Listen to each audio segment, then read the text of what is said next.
Hello everyone, આજે આપણા કિચનમાં બનશે તાજી લીલી મેથીવાળી મસાલા પૂરી, જે નોર્મલ પૂરીથી ખાવામાં એકદમ અલગ હોય છે અને એને કોઈ પણ શાક વગર ચા અથવા અથાણાની સાથે એન્જોય કરી શકાય છે અને લીલી મેથી હોવા છતાં બિલકુલ કડવી નહીં લાગે. તમે એને 2 થી 3 દિવસ સુધી સ્ટોર પણ કરી શકો છો.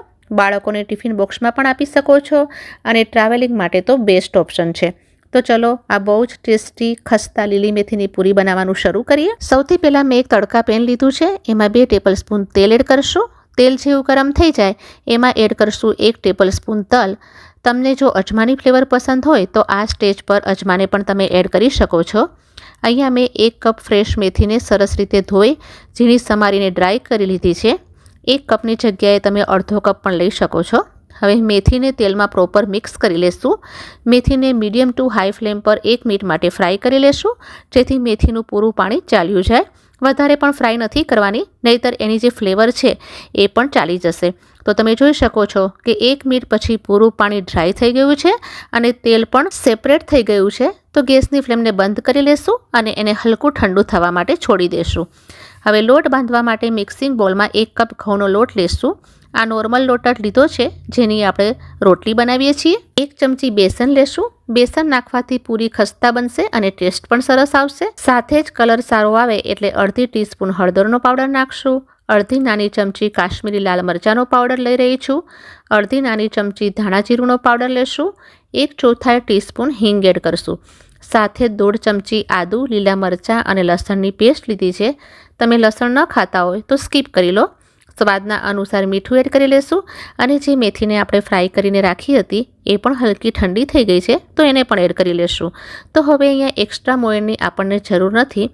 મેથીને ફ્રાય કરતી વખતે જે તેલ લીધું હતું એનાથી જ મોયણ લાગી જશે. હાથેથી પ્રોપર મિક્સ કરી લેવાનું છે અને મેથીને લોટની સાથે સરસ રીતે મેળવી લેવાની છે. બંને હાથોની હેલ્પથી આ રીતે એને મસળતા જશું, જેથી મેથીની જે ફ્લેવર છે એ આખા લોટમાં આવી જાય અને પૂરીનો ટેસ્ટ ઓર વધી જશે. તો મેથીને આ રીતે તેલમાં ફ્રાય કરીને લેશું તો પૂરી એકદમ ફૂલીને તૈયાર થશે અને પૂરી તેલને બિલકુલ એબ્ઝોર્બ નહીં કરે. હવે લોટમાં થોડું પાણી એડ કરશું. મીડિયમ ટાઈટ લોટ બાંધીને રેડી કરવાનો છે. હું તડકા પેનમાં જ પાણી નાખીને પાણીનો યુઝ કરી રહી છું. લોટ લૂઝ ના થઈ જાય એ વાતનું ધ્યાન રાખવાનું છે. જો લોટ નરમ થઈ ગયો તો પૂરી તેલને એબ્ઝોર્બ કરવા માંડશે. તો લોટ બાંધીને રેડી થઈ ગયો છે. એને 10 મિનિટ માટે રેસ્ટિંગ ટાઈમ આપશું. 10 મિનિટ પછી લોટમાં 1/4 ટીસ્પૂન જેટલું તેલ એડ કરશું અને લોટને મસળીને તેલવાળો કરી લેશું. એના પછી પૂરી બનાવવા માટે મીડિયમ સાઇઝના એક સમાન બોલ્સ બનાવીને રેડી કરશું. તમે તમારી પસંદગીના અનુસાર નાના મોટા જેટલી સાઇઝના બોલ્સ જોઈએ એ રીતે રેડી કરી શકો છો. તો અહીંયા લોટમાંથી મેં બોલ્સ બનાવીને રેડી કરી લીધા છે. હવે પૂરીને વણી લઈએ. પૂરી વણતી વખતે ડ્રાય લોટ એટલે કે અટામણ લેવાની જરૂર નથી. લોટ સરસ રીતે બંધાયો છે તો એકદમ ઇઝીલી પૂરી વણાઈ રહી છે. બીજી પૂરી પણ વણીને તૈયાર કરી લીધી છે. મેં અહીંયા મીડિયમ થિકનેસવાળી પૂરી રાખી છે. જે નોર્મલ પૂરી બનાવીએ છીએ સેમ એ રીતના જ પૂરીઓને એક એક કરીને ફ્રાય કરી લેશું. તો અહીંયા તેલ એકદમ ગરમ હોવું જોઈએ. લોટના પીસને નાખશું તો એ તરત જ ઉપર આવી રહ્યો છે, મતલબ તેલ પરફેક્ટ ગરમ થયું છે. હવે પૂરીને એડ કરશું. ગેસની ફ્લેમને મીડિયમ ટુ હાઈ રાખશું અને આ ગરમ તેલ ઝારાની હેલ્પથી પૂરીની ઉપર નાખતા રહેવાનું છે. પૂરી ફૂલીને તરત જ ઉપર આવી જશે અને તરત જ એની સાઈડને ચેન્જ કરીને મીડિયમ ફ્લેમ પર ફ્રાય કરવાની છે અને બંને સાઈડથી એકદમ લાઇટ પિંકિશ થઈ જાય ત્યાં સુધી ફ્રાય કરી લેશું. તો તમે જોઈ શકો છો કે પૂરીમાં બિલકુલ તેલ નથી. આ રીતે આપણે જ્યારે પૂરીઓ બનાવીને તૈયાર કરીએ છીએ, એક પછી એક ફ્રાય કરીએ છીએ, તો પૂરીઓ બહુ સરસ રીતે ફૂલે પણ છે અને તેલનું ટેમ્પરેચર પણ વધતું ઓછું નથી કરવું પડતું.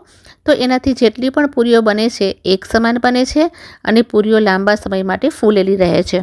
તો આ જુઓ ફ્રેન્ડ્સ, કેવી સરસ પૂરીઓ બનીને તૈયાર થઈ ગઈ છે અને એ પણ તાજી મેથીથી. તો તમે પણ જરૂરથી આ મેથીની પૂરીઓ બનાવજો. બિલકુલ પણ કડવી નહીં લાગે અને હું વિશ્વાસ સાથે કહું છું કે જ્યારે પણ તમે આ પૂરી ખાશો તો વારંવાર માર્કેટમાંથી લીલી મેથી તો જરૂરથી લાવશો. આ જુઓ, બિલકુલ ઓઇલી પણ નથી થઈ, બહુ સરસ ફૂલી છે અને સાથે ખસ્તા પણ તૈયાર થઈ છે. રેસીપી પસંદ આવે તો વિડીયોને લાઇક અને શેર કરજો અને સાથે જ ચેનલને સબસ્ક્રાઈબ કરવાનું પણ ના ભૂલશો. ફરીથી જલ્દી મળીશ તમને એક નવી રેસીપીની સાથે. ત્યાં સુધી take care and bye bye.